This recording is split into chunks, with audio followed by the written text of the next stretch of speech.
Casa com tijolo ecológico, estrutura metálica e eficiência hídrica. Esse é um projeto do arquiteto Paulo Trigo que a gente vai estar mostrando hoje para vocês. Eu queria mostrar para vocês a aplicação do tijolo ecológico.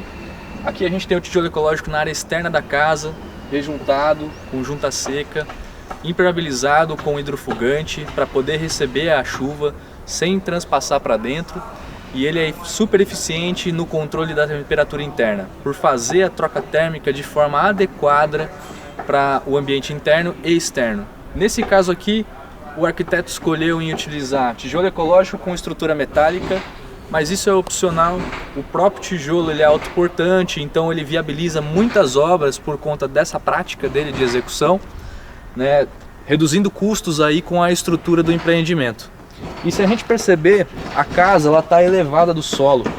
Isso favorece também o conforto térmico, por a gente ter uma camada de ar embaixo, né, favorecendo a troca térmica também.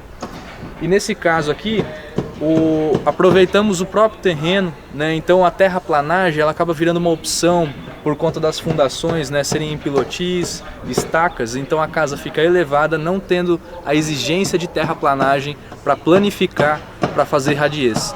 Além do tijolo ecológico, outro método construtivo utilizado nessa residência foram paredes de paralelepípedo, que são paredes de pedra.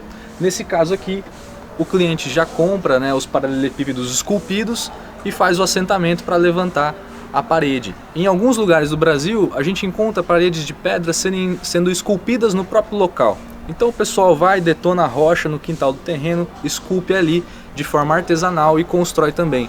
É mais um método construtivo sustentável para a gente estar implantando numa residência.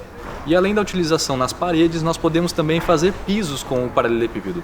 Por exemplo, essa rampa de entrada da garagem, aqui sem rejunte e lá rejuntado. Uma prática que nesse projeto traz viabilidade financeira e eficiência térmica são usos de telhas sanduíches na cobertura.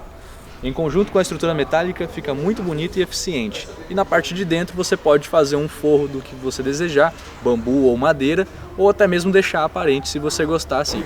Nessa casa também foram utilizados pontaletes de eucalipto para fazer uma espécie de pergolado, complementando com um forro de bambu. Olha que legal e que bonito que ficou em conjunto com a estrutura metálica.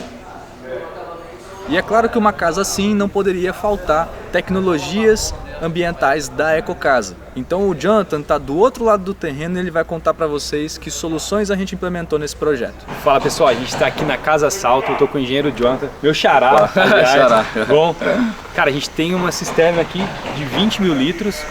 E Jonathan, como que foi, qual que é o uso que vocês vão fazer dessa água da cisterna? Tá, aqui na Casa Salto, pessoal, então a gente teve uma situação onde, né, a gente tinha um projeto inicial da parte de hidráulica, né, só que nesse projeto a gente não estava ainda previsto uma parte de reaproveitamento a fundo do sistema, né.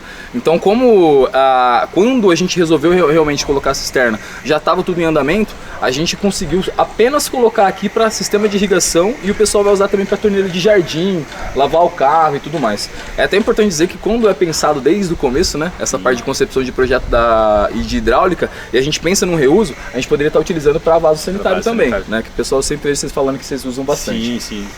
E qual foi a complexidade para instalar a cisterna aqui? Da instalação, assim, a maior complexidade em si foi a escavação. Sim. Né? Porque a gente tem uma cisterna aqui de 20 mil litros, eu não vou lembrar exato agora o tamanho, acho que era 6 metros de comprimento, alguma coisa assim. E então a gente teve que fazer uma grande escavação aqui, a gente teve que fazer um talude, né, para a questão dessa terra não vinha desmoronar nem nada. Então foi mais essa questão de complexidade da escavação. Da parte de instalação em si, na verdade, eu até me surpreendi, porque o pessoal chegou com tudo e simplesmente colocou e já estava indo embora. Eu falei, mas né, só isso mesmo?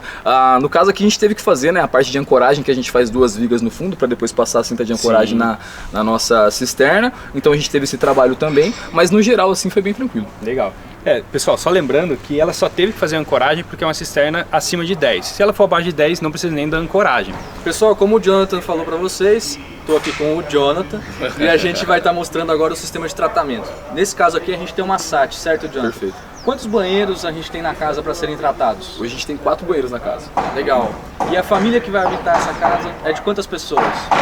Normalmente 2 pessoas só, mas gostam muito de festa, gostam muito de trazer amigos, né? Portanto que a casa é bem grande para isso.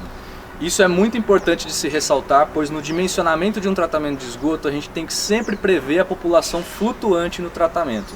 A geração ela não é só de quem é fixo, mas como o Jonathan falou, se der uma festa, o sistema precisa comportar esse aumento de geração para não perder eficiência e manter o tratamento adequado. E a gente tem um complemento aqui, né? A gente está fazendo o reuso disso aqui também. Exatamente. Né? Depois do tratamento, então, a gente está armazenando num outro compartimento, né?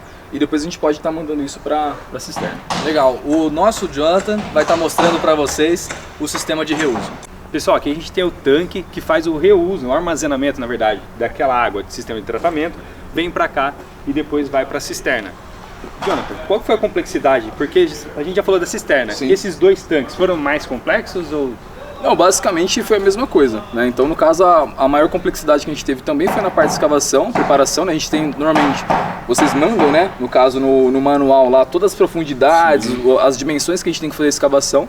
Então, a gente fez essas escavações e da questão da instalação em si, mesma coisa da cisterna, cara. Chegou, colocou os equipamentos e já estava tudo pronto. Depois a gente tem, lógico, né? Toda a parte de infraestrutura para fazer, interligando, né? No caso, esses sistemas aí com parte de tubulação, mas bem tranquilo. Legal.